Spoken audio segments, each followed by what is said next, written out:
같이 하나님의 말씀 봉독하겠습니다. 오늘 말씀은 사도행전 8장 1절에서 3절 말씀입니다. 신약성경, 제가 가진 성경은 199쪽입니다.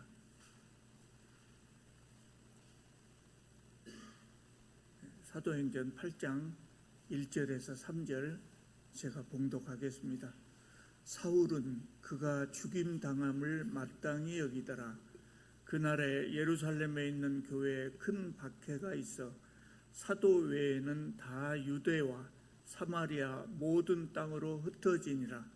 경건한 사람들이 스데반을 장사하고 위하여 크게 울더라. 사울이 교회를 잔멸할새 각 집에 들어가 남녀를 끌어다가 옥에 넘기니라. 오늘 말씀 1장 1절 하반절을 보면 그날에 예루살렘에 있는 교회에 큰 박해가 있었다라고 말합니다. 그날은 스데반이 순교를 당한 날입니다. 그러니까 8장 1절 말씀은 7장에서부터 쭉 이어지는 말씀입니다. 스데반이 순교를 당한 날부터 예루살렘 교회에 큰 박해가 시작되었습니다. 스데반만 죽은 것이 아니라 스데반을 거짓으로 증언한 사람들이 스데반만 이야기한 것이 아니라 교회 전체를 걸고 넘어졌거든요. 그래서 예루살렘 교회에 큰 박해가 시작된 것입니다. 사실 박해는 사도들이 선교를 시작했을 그 초기부터 있었어요. 초기부터 박해가 바로 시작됐었는데 그때 그 율법사 가말리엘이 그 박해하는 것을 하지 말라고 했었습니다. 박해하는 걸 저지했죠. 그때 가말리엘이 이렇게 말을 했어요. 이 사람들을 함부로 박해하지 말고 그냥 내버려 두자. 이 사람들의 사상이나 이 사람들이 행하는 것이 가짜라고 하면, 이단이라고 하면 자연히 소멸할 것이다. 그러나 만약 하나님으로 인해서 하나님으로부터 하나님이 말씀하셔서 이 사람들이 자기들의 사상과 소행을 전달하고 다닌다고 하면 그것을 방해하는 우리가 오히려 하나님을 대적하는 것이 된다. 그러니까 그대로 보고만 있자, 가만 놔두자, 그렇게 이야기를 했었어요. 그래서 유대 지도자들이 사도들을 그때 석방하고 박해가 중단된 겁니다. 그런데 스데반으로 인해서 스데반의 순교를 계기로 해서 예루살렘 교회에 대대적인 박해가 다시 시작된 겁니다. 이 박해의 중심에 있었던 사람이 우리가 잘 아는 사도 바울이었습니다. 1절 맨 앞에 뭐라 하겠습니까?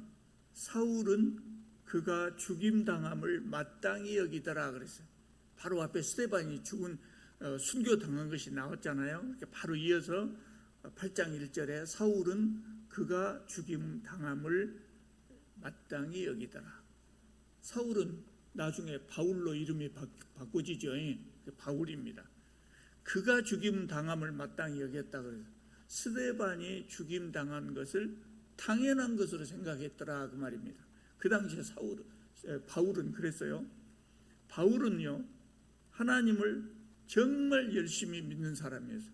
정말 열심히 믿는, 아주 철저히 믿는 바리새인이었어요. 대충 믿는 사람이 아니었어요. 그러니까 바울은 기독교인들을 그대로 둘 수가 없었던 겁니다. 왜냐하면 자기가 볼 때 기독교인들은 하나님을 제대로 믿는 사람이 아니었죠. 이단으로 생각했을 거예요. 그래서 3절을 보면 사울이 교회를 잔멸했다 그래요. 잔멸했단 말은 뭔 말입니까? 씨를 완전히 말려버린다는 뜻이에요.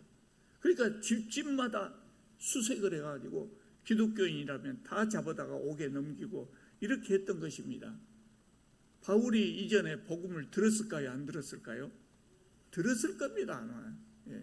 예루살렘 사람들 중에 예수님의 말씀을 못 들은 사람이 없고 예수님을 모르는 사람이 아마 없었을 거예요. 예수님이 그렇게 유명했기 때문에. 바울은 공부를 많이 한 사람이에요. 율법 공부, 구약 공부를 많이 한 사람이에요. 지적인 사람이란 말이에요. 뭔 일을 대충 보고 넘어간 사람이 아니에요. 복음을 들었어요. 자기가 공부하는 율법에 관한 이야기예요. 그러니까 그 복음을 들은 후에 그냥 넘겨버리지 않고 아마 철저하게 연구를 했을 겁니다. 아마 연구를 많이 했을 거예요. 이게 옳은 것이냐 그런 것이냐 연구를 많이 했을 거예요. 근데 깨닫지를 못했어요. 왜 깨닫지 못했을까요? 바울은 복음을 듣고 연구를 했을지라도 그때까지 자기가 공부해 왔던 바리새인의 관점에서 이 복음을 봤을 거예요, 아마. 그래서 복음의 진리를 깨달을 수가 없었던 것입니다. 그러니까 선입관이나 편견이라고 하는 것이 그렇게 무서워요. 자기가 그전까지 공부해 왔던 그 율법 공부에 선입관이나 편견이 있었기 때문에 복음을 제대로 받아들일 수가 없었단 말이죠. 그래서 예수 믿는 사람들 다 잡아다 가둔 겁니다. 예수님이 다메섹 도상에서 친히 바울을 만나지 않았다면 바울은 평생 기독교인을 박해하면서 그렇게 살았을 겁니다. 박해가 심해지니까 예루살렘 성도들이 이제 어떻게 해야 되겠습니까? 1절 하반절을 보면 사도 외에는 다 유대와 사마리아 모든 땅으로 흩어지니라 그랬어요. 유대와 사마리아 모든 땅으로. 사도행전 1장 8절에서 예수께서 승천하시기 직전에 성도들에게 뭐라 했습니까? 오직 성령이 너희에게 임하시면 너희가 권능을 받고 그 다음에 어떻게 돼요? 예루살렘과 온 유대와 사마리아 그리고 땅끝까지 복음이 전파되는 순서예요. 예루살렘에 복음이 전파되고 그 다음에는 유대 지방에 전파되고 조금 더 멀리 사마리아까지 전파되고 그리고 온 세상에 요 순서대로거든요. 그래서 1절 하반절에 뭐라고 이야기해요? 유대와 사마리아 차근차근 이제 이 순서대로 이야기하는 겁니다. 예루살렘에 복음이 꽉 찼어요. 그래서 예루살렘에서 예수님을 믿는 사람들 숫자가 몇 명이라 했어요? 남자만 5,000명에 이르렀다 그랬어요. 그러니까 지금 누가는 여기 지금 8장에서 성령 강림절 후에 예루살렘에 불었던 성령의 바람, 선교의 바람이 지금 어떻게 다른 지역에까지 불게 되었는가? 이거를 지금 설명하려는 겁니다. 이 8장을 가지고요. 그래서 사도들을 제외한 나머지 성도들은 유대와 사마리아 각 지역으로 흩어졌다 그랬어요. 여러분 제가 언제가 말씀드렸던 것 같아요. 우리 시대에는 박해를 당할 일은 없을 겁니다. 예수 믿는다고 박해를 당하면 어떻게 해야 됩니까? 도망가야 된다. 예수 믿는다고 박해를 당할 때 도망간다 하는 것은 성경적입니다. 왜 그래요? 바로 여기 지금 8장에서 그렇게 이야기하고 있잖아요. 온 유대와 사마리아로 다 피난 가버렸다. 순교는 매우 가치 있는 행위입니다. 우리가 복음을 위해서 죽는다. 복음을 지키기 위해서 죽는다. 이거 순교라 하지요. 얼마나 가치 있는 행위입니까? 꼭 기독교인이 아니라고 할지라도 자기가 옳다고 믿는 것을 위해서 목숨도 버릴 수 있다. 대단히 훌륭한 사람이라고 말할 수 있죠. 더욱이 순교는 더 말할 것도 없는 것입니다. 굉장히 가치 있는 행위입니다. 그런데 다른 방법이 있을 때는 굳이 순교할 필요가 없다고 말해요. 피할 수 있을 때는 피해야 된다. 그리고 조용해지면 다시 돌아오면 되지요. 제가 언젠가 말씀드렸잖아요. 저는 어려서부터 신앙생활을 했기 때문에 그런 이야기를 많이 들었는데 6.25 때 어떤 목사님, 어떤 장로님이 어떤 목사님도 있었고 어떤 장로님도 있었고 성도들 다 피난시키고 혼자 예배당 지키다가 순교 당했다. 이런 이야기를 종종 들었어요. 예배당 소중하지요. 예배당 얼마나 소중합니까? 특히 시골에서, 그것도 가난하던 시절에 예배당 하나 짓기가 얼마나 힘듭니까? 힘들어서 지어놓은 그 예배당이 얼마나 귀하겠어요. 그래서 목숨을 바쳐서 지키려고 했던 것이죠. 그 목사님들, 그 장로님들이 목숨을 지켜서 예배당을 지키려고 했던 것이죠. 저는 그 설교, 어려서부터 그 설교를 들을 때마다 좀 안타까웠어요. 그냥 피난 가시지 왜 순교를 당하셨을까, 그런 생각이 들었어요. 왜냐하면 예배당이 아무리 소중하다고 한들, 예배당이 소중하지요. 근데 아무리 소중하다고 한들 그 목사님, 그 장로님 목숨보다 귀중했을까, 그런 생각이 들었어요. 그분들이 순교하지 않고 피난 갔다가 다시 돌아오셨다면, 만약에 예배당이 불타 없어져 버렸다, 그분들이 안 지켜갖고 예배당이 불타 없어져 버렸다 하더라도 순교당하지 않고 피난 갔다가 다시 오셨으면 그분 평생에 예배당을 2채도 3채도 더 짓을 수도 있었을 거예요. 더 큰 일도 할 수 있었지 않겠습니까? 저는 그래서 그 예배당을 지키다가 순교당했단 말을 들으면 참 안타까웠어요. 예루살렘 교회는 박해가 있을 때 그냥 순교를 하려고 하지 않고 피난을 갔다 그랬어요. 그래야 됩니다. 왜 그렇습니까? 다 순교해버리면, 순교가 가치 있는 일이라고 해서 모두 다 순교해버리면 누가 복음을 전하겠습니까? 그래서 박해를 피해서 예루살렘을 떠난 겁니다. 여러분, 사람의 목숨은 굉장히 소중해요. 더 많을 것도 없이 소중해요. 세상에 어떤 것보다 소중하죠. 우리 하나님께서 주신 생명이기 때문에 더욱 그렇습니다. 박해가 왔을 때 위험을 피하는 것은 비겁한 일이 아니에요. 오히려 피할 수 있는데 굳이 피하지 않는 것은 현명하다고 말하기가 어렵죠. 살아있어야 주님께서 맡기신 일을 우리가 할 것 아닙니까? 그래서 예루살렘 교회 성도들은 다 흩어졌더라 그랬어요. 누구만 남았다고요? 사도들만 남았다 그랬어요. 왜 사도들은 위험을 무릅쓰고 남았을까요? 교회를 지키기 위해서. 예배당을 지키기 위해서가 아니고 교회를 지켜야 됐다 이 말이에요. 교회가 시작된 지 얼마 안 됐잖아요. 그때 완전히 흩어져 버리면 어떻게 되겠습니까? 사도들까지 다 흩어져 버리면, 그러면은 성도들 중에 어려운 일이 생겼을 때 물어볼 데가 없어져요. 물어볼 데도 없어요. 그래서 사도들은 남은 겁니다. 교회를 전속시키기 위해서. 그래서 사도들은 그곳에 남아서 흩어진 사람들을 연결하는 구심점 역할을 한 거예요. 지금처럼 누구나 사람들마다 다 핸드폰을 들고 다닌다면 다 흩어져 버려도 괜찮아요. 급할 때 서로 연락하니까. 근데 성도들이 뿔뿔이 흩어져 가버렸으면 성도들이 어디로 갔는지를 모를 것 아니에요. 어려운 일이 있을 때 찾아가 볼 사람도 없고. 그래서 사도들은 위험을 무릅쓰고 예루살렘에 그대로 남은 겁니다. 사도들도 이후에 다른 로마 곳곳을 흩어져서 가서 선교를 합니다. 이후에는 흩어집니다. 왜 이후에 흩어졌을까요? 그때는 예루살렘 밖에 선교 거점이 되는 교회들이 여러 곳 생겨났어요. 선교의 거점이 되는 교회들이 딱 생겨났어요. 그러니까 사도들이 흩어져도 그런 교회가 90점 역할을 할 수 있었던 것이죠. 어쨌든 예루살렘 성도들은 다 흩어졌다 그랬어요.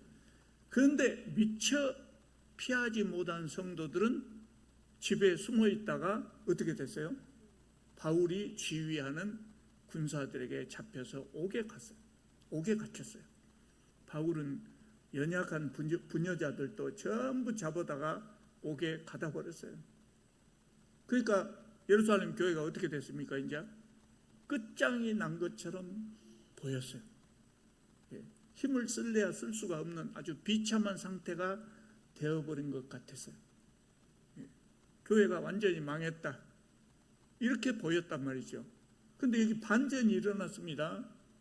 큰 불을 껐다고 생각했는데 불이 꺼지면서 이리저리 불똥이 튀어가지고 사방에 옮겨 붙을 줄을 누가 알았겠습니까?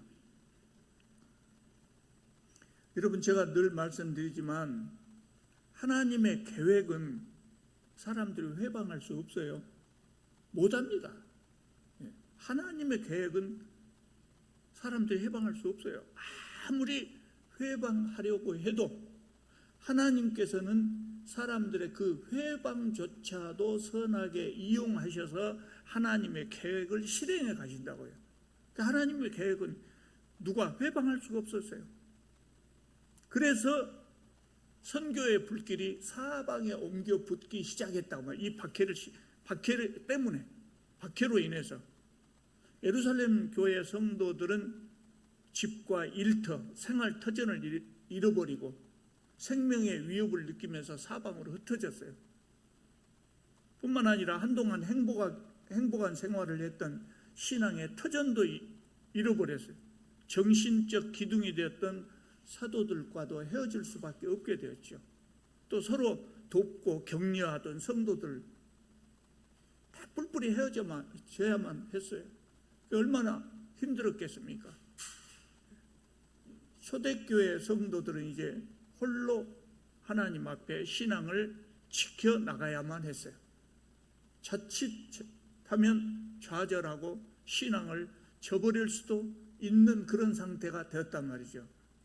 그런데 예루살렘 성도들은 좌절하지 않고 신앙을 버리지도 않았어요. 왜 그랬을까요? 그들 안에 성령께서 계셨기 때문에. 오늘 우리도 성령이 우리 안에 다 계시죠. 그런데 어떤 분들은 계신지 안 계신지, 계신 것도 같고 안 계신 것도 같고 그렇게 신앙생활을 한단 말이에요. 성령의 말씀에 민감하지 못하기 때문에 그래요. 그런데 이 초대교회는요, 아주 성령께서 그 마음속에 있다고 하는 것을 성도들이 느끼고 살았거든요. 가슴이 뜨거운 상태로 그렇게 신앙생활을 했거든요. 그래서 이 사람들은 어려운 상황 속에도 신앙을 버리거나 좌절하지 않았어요. 그리고 그 성도들은 자신들에게 닥친 그 불행을 오히려 복음 증거의 기회로 삼았어요. 성도들이 이제 뿔뿔이 흩어져 갔습니다. 가면서 그래도 소식을 아는 사람끼리는 연락을 했을 거 아니에요. 또 가보니까 나만 온 것이 아니라 예루살렘 교회에서 같이 신앙생활했던 누구도 와 있네. 그러면 어떻게 되겠습니까? 한 집, 두 집 모이기 시작하겠죠. 그러니까 예루살렘 교회의 성도들이요, 남자만 5,000명이었다면 가정수로 5,000 가정은 됐다는 거예요. 이 사람들이 유대로 사마리아로 흩어졌어요. 흩어졌어도 거기 가보면 나만 온 것이 아니라 다른 사람들도 피난 온 사람이 있었을 것 아닙니까? 그 사람들끼리 이제 모이기 시작했다고 말이에요. 간 곳마다 2가정이 모이든 3가정이 모이든 성도들이 모이면 그것이 뭐가 됩니까? 교회가 되는 거예요. 2가정이 됐든 3가정이 됐든 10가정이 됐든. 처음에는 혼자만 있었는데 오다 가다가 만나면 함께 모여서 이제 우리 예배 드립시다. 그 소문이 나면 한 가정 더 모이고 그래가지고 가는 곳마다 교회가 세워졌다. 피난 가는 곳마다. 그러니까 예루살렘 교회 하나였던 것이 순식간에 온 유대와 사마리아에 교회가 세워지기 시작했는데 몇 개나 세워졌을까요? 수십 개나 세워졌을지 수백 개나 세워졌을지 모르겠어요. 10가정씩만 해도 5,000 가정이 흩어졌다면 10가정씩만 모였다 해도 500개가 되는 거예요. 수많은 교회가 생겨난 겁니다. 그리고 그들은 기회가 있을 때마다 복음을 전했어요.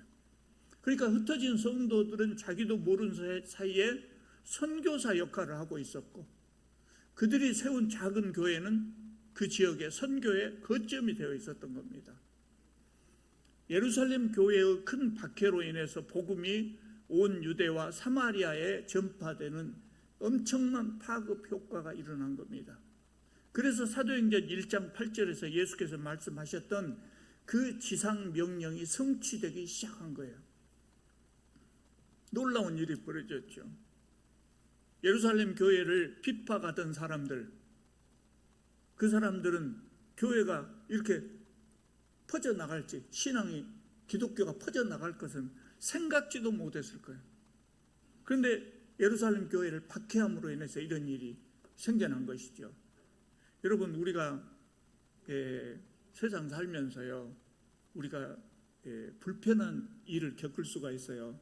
그럼 우리 삶이 불편해질 때 하나님을 원망하기보다 오늘 본문을 생각하시면서 하나님께서 이 일을 통해서 무슨 일을 이루시려고 하는가, 그 뜻을 한번 살펴볼 필요가 있어요.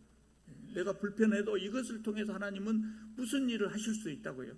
이것을 통해서 나를 더욱 성숙시키시려고, 내 신앙을 더욱 키워주시려고 하시는 것이 아닌가, 그렇게 한번 살펴볼 필요가 있다는 것이죠.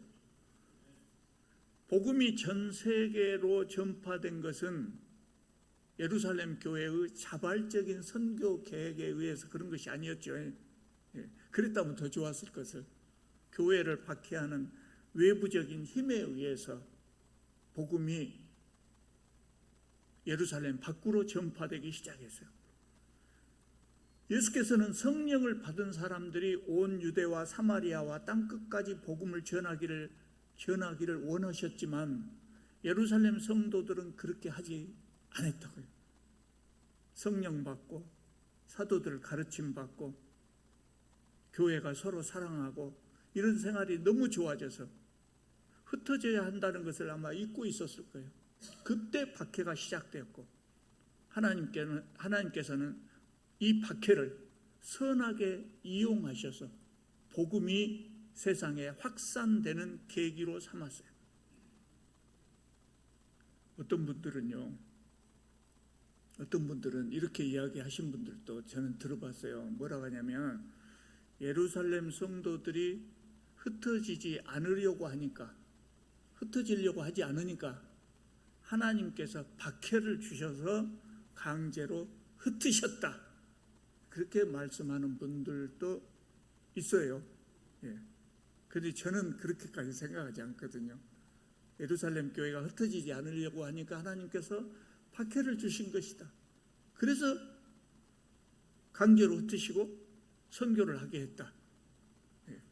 여러분, 하나님은요, 좋은 분이에요. 하나님은 참 좋은 분이에요. 그러니까 하나님은 하나님의 계획을 위해서 성도들에게 박해를 주시는 분은 절대 아니에요. 절대 아니에요. 하나님은 하나님의 계획을 위해서 성도들을 절대로 힘들게 하지 않으신다. 성도들을 힘들게 한 사람, 예루살렘 교인들을 힘들게 한 사람은 누구였습니까? 유대 종교 지도자들이었어요. 하나님께서는 그것을 선하게 이용하셨다. 선하게 이용하셨다. 여러분, 우리가 해야 될 일을 하지 않으면은요, 하나님은 우리가 하나님께서 우리가 하기를 원하시는 일이 있는데 우리가 그 일을 자발적으로 하지 않아도 하나님은 하나님의 계획을 이루어 가셔요. 하나님의 구원 역사를 이루어 가셔요. 우리가 적극적으로 그 일을 하든지 하지 않든지. 그래서 우리가 적극적으로 하지 않을 때는 우리에게 그 일을 강제로 시키기도 해요. 교회가 부흥하면 어떻게 해야 돼요? 흩어져야 됩니다. 왜 그래요?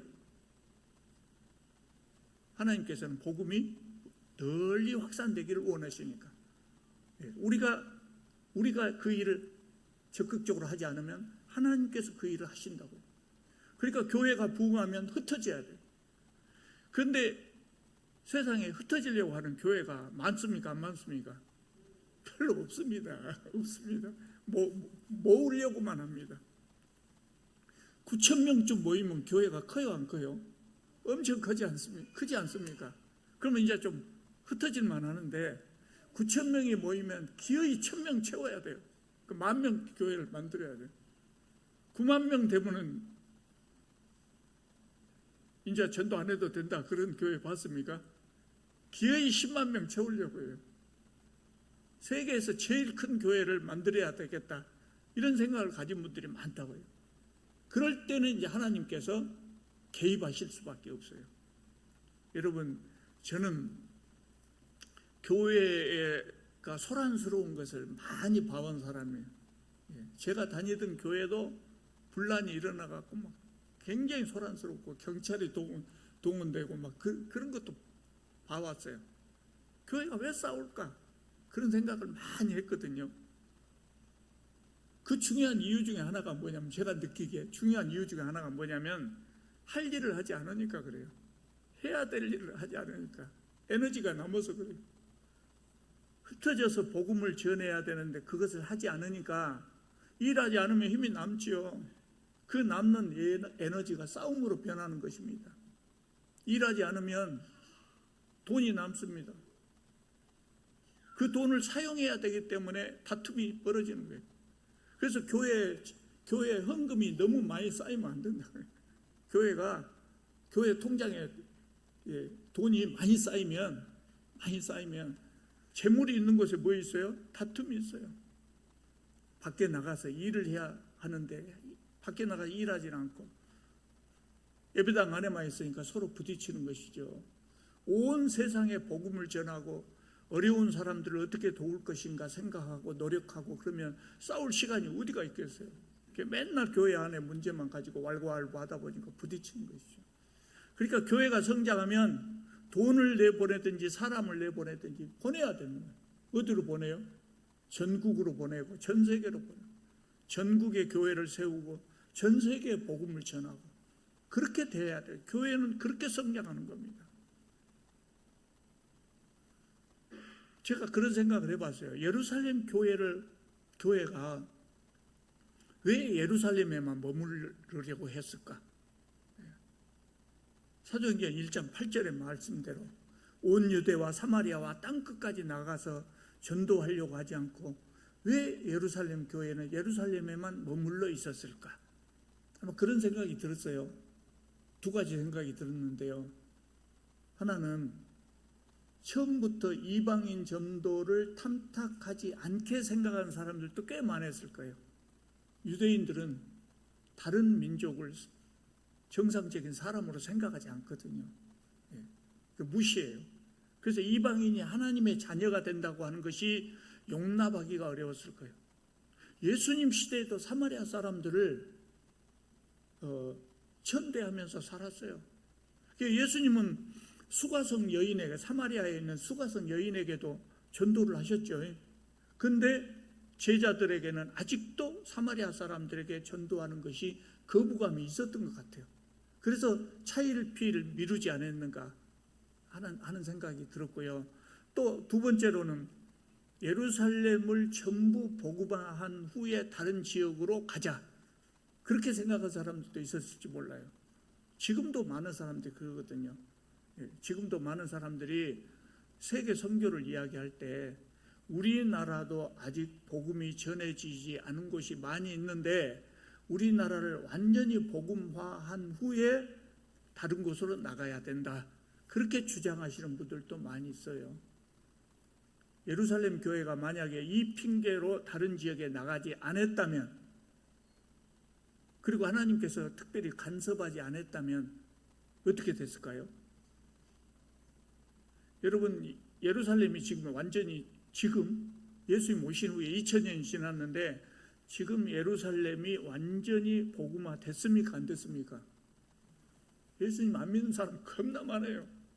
그러니까 예루살렘이 완전히 복음화된 다음에 다른 지역에 복음을 전하자 그랬다면 지금도 복음은 예루살렘에만 머물고 있을 거예요.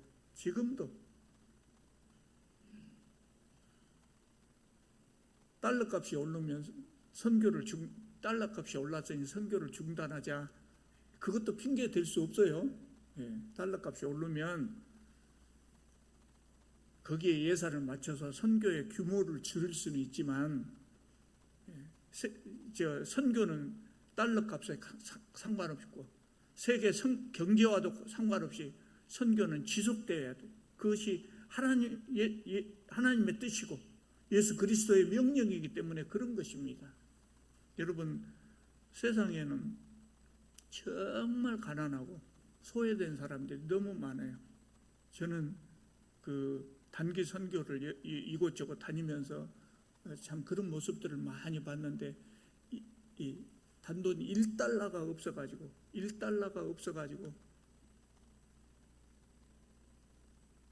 사람 같지 않은 삶을 사는 사람이 많습니다.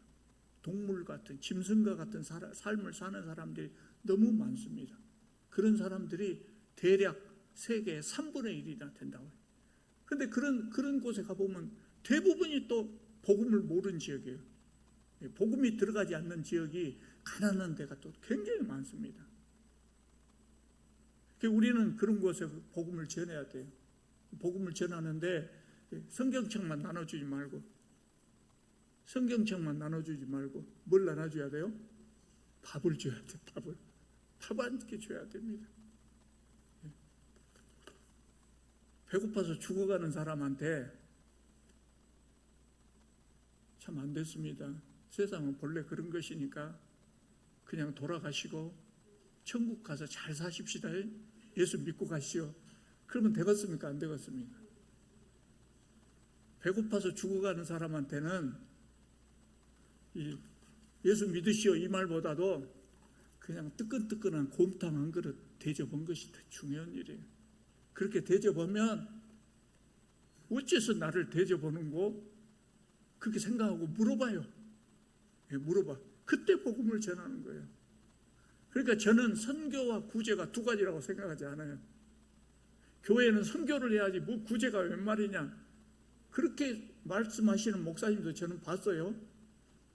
저는 선교와 구제는 두 가지라고 생각하지 않아요. 왜냐하면 구제가 뭡니까? 구제는 밥 한 끼 먹으라고 이렇게 줬다 이런 의미보다도 예수께서 우리에게 가르쳐 주신 예수님의 사랑을 전하는 거예요. 예수님의 사랑을 전하는 거예요. 예수님이 복음만 전하라고 했거든요. 사랑도 전해야죠. 그래서 중요한 일이죠.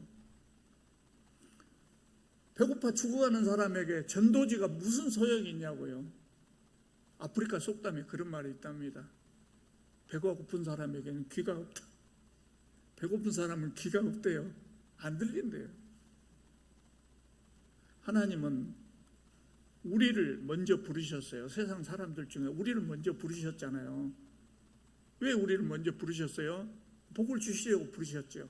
근데 또 한 가지, 우리를 복음의 도구로 사용하시기를 원하셔요. 복음의 도구로. 세상에 복음을 듣지 못한 사람이 너무나 많습니다. 그래서 우리는 우리 자신을 복음의 도구로 사용될 수 있도록 기도할 필요가 있어요. 또 우리가 때를 얻든지 못 얻든지 우리 주님으로부터 받은 은혜를 나누어주는 교회가 돼요. 나누어주는 교회가 돼야 돼요. 그래야 우리 교회가 복을 받고 성장하고 또 우리가 개인적으로 복을 받고 성장하고 그럴 수 있을 겁니다. 전도라고 하는 것, 말씀을 전한다고 하는 것은 우리 교회가 더 좋아지고 우리 성도들이 복을 받는 그 도구가 될 줄 믿습니다. 기도드리겠습니다.